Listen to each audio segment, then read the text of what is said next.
Reference যখন চোখের সামনে জল জল করছে তখন পাবলিকলি এমন ভুল তথ্য ছড়ানো কি অজ্ঞতা নাকি বিদ্বেষ? গবেষণা ছাড়া আইয়ামে মুস্তাহিনদের ব্যাপারে এমন ঢালাওভাবে মিথ্যাচার কি মেনে নেওয়া যায়? আসসালামু আলাইকুম ওয়া রাহমাতুল্লাহ। সম্মানিত দর্শক, বর্তমান জামানার মূর্খ জাহেলরা যখন কিতাব না পড়েই ইমাম আবু হানিফা রহমতুল্লাহর নামে মিথ্যাচার করে, হাদিস না পড়েই ইমাম আবু হানিফা রহমতুল্লাহর নামে মিথ্যাচার করে ধরা খায়, জাতির সামনে ধরা খায়, তখন এই মূর্খদের কিছু মুরিদ আছে, জাহেলদের কিছু মুরিদ আছে, এই সমস্ত মুরিদরা শায়েখের পক্ষ নয়, শায়েখদের পক্ষ নিয়ে হাদিসের ফতোয়ার বিরোধিতা করে। তেমনই জলজন্ত প্রমাণ এই ভিডিওটি হতে যাচ্ছে। অতএব ধৈর্য সহকারে পূর্ণ ভিডিওটি দেখুন এবং শেয়ার করে দেন। আগে আসুন স্ক্রিনের মধ্যে আপনাদেরকে দেখায় ব্রাদার রাহুলের জলজন্ত মিথ্যাচার ইমাম আবু হানিফা রহমতুল্লাহকে নিয়ে। এখানে ইমাম আবু হানিফা বলছে জায়েজ নয়, খাওয়া যাবে না, আর আল্লাহ নবী বলছেন জায়েজ। সুনান আবু দাউদ হাদিস নম্বর 2828 নম্বর। আল্লাহ নবী বলছেন মৃত মাকে যদি জবাই করে দেওয়া হয় তাহলে পেটের বাচ্চারাও জবাই করা হয়ে যায়, এই জন্য স্বতন্ত্র জবাই প্রয়োজন নেই। সুনান আবু দাউদ হাদিস নম্বর 2828 দেবন্দীদের অনুবাদ সহ। আর এখানে আমরা দেখছি ফতোয়া আলমগীরি একদম নবম খণ্ড খ্রিস্টান 230 মাসালা নম্বর 21 এবং 22 বলছে ইমাম আবু হানিফা বলছেন যে মায়ের জবাই বাচ্চার জন্য যথেষ্ট হবে না। মুহাম্মদ ইসলাম কি বলছে দেখেন, যে ব্যক্তি গাভী জবাই করে বা উটনি নহর করে তারপর তার পেটে মৃত বাচ্চা পায় তা ভুল না। আর এটারই রদ করেছে ইমাম ইউসুফ এবং মোহাম্মদ, এবং সঙ্গে আমি এটাকে রদ করছি আলহামদুলিল্লাহ, কারণ এটা হাদিসের বিরুদ্ধে। ব্রাদার রুহুল সাহেব দাবি করেছেন পশু জবাই করার পর যদি পশুর পেটে বাচ্চা পাওয়া যায় সেই বাচ্চাকেও ইমাম আবু হানিফা রহমতুল্লাহ জবাই করতে বলেছেন, আর এই জবাই করতে বলাটাই নাকি হাদিস বিরোধী ফতোয়া হয়েছে, তিনি নাকি মন চুক্তি ফতোয়া দিয়েছেন।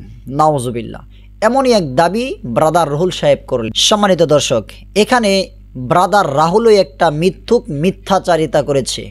ইমাম আবু হানিফা রহমতুল্লাহ যে ফতোয়া দিয়েছেন সেটা সম্পূর্ণ হাদিস বিরোধী নয়, বরং সম্পূর্ণ হাদিস ভিত্তিক ফতোয়া দিয়েছেন।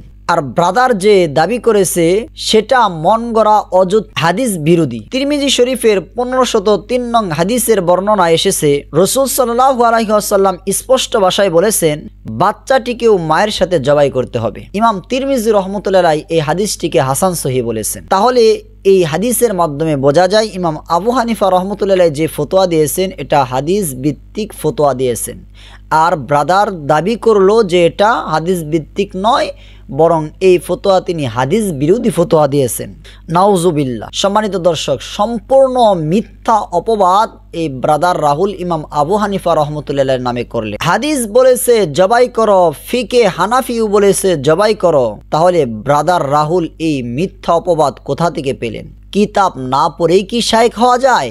হাদিস না পড়েই কি শায়েখ হওয়া যায়? এমন জঘন্যতম মিথ্যার তীব্র নিন্দা জানাচ্ছি, তীব্র ঘৃণা জানাচ্ছি। আসলে সম্মানিত দর্শক, এই ব্রাদার রাহুল এবং তাদের মুরিদদের কাজ হলো ইমাম আবু হানিফা রহমতুল্লাহ এর সমালোচনা করা। তারা আলবানীর সমালোচনা করলে মেনে নিতে পারে না, ইবনে তাইমিয়া রহমতুল্লাহ এর সমালোচনা করলে মেনে নিতে পারে না, ডাক্তার জাকির নায়েকের সমালোচনা করলে মেনে নিতে পারে না, আব্দুর রাজ্জাক বিন ইউসুফের সমালোচনা করলে মেনে নিতে পারে না, মতিউর রহমান মাদানির সমালোচনা করলে মেনে নিতে পারে না। কিন্তু ইমাম আবু হানিফা রহমতুল্লাহ যিনি একজন মুস্তাহিদ ইমাম ছিলেন, তাবিঈনদের যুগের একজন তাবিঈ ছিলেন, সোনালী যুগের একজন মানুষ ছিলেন, তিনার সমালোচনা করলে তিনারা ঠিকই মেনে নিতে পারেন। শুধু মেনে নেয় এরকম নয়, বরং তিনারা মিথ্যা অপবাদ দিয়ে সমালোচনা করা শুরু করে দেয়। আসুন সম্মানিত দর্শক, এই সমস্ত জঘন্য ফেরকা থেকে আমরা বিরত থাকি, হেফাজত থাকার চেষ্টা করি। আর এরকম জঘন্য মিথ্যার মুখোশ উন্মোচন শুনতে অবশ্যই চ্যানেলটি এবং পেজটি ফলো দিয়ে রাখবেন, আর ভিডিওটি অবশ্যই শেয়ার করে দিবেন। আজকে এ পর্যন্তই, দেখা হবে নতুন কোনো ভিডিওতে। আসসালামু আলাইকুম।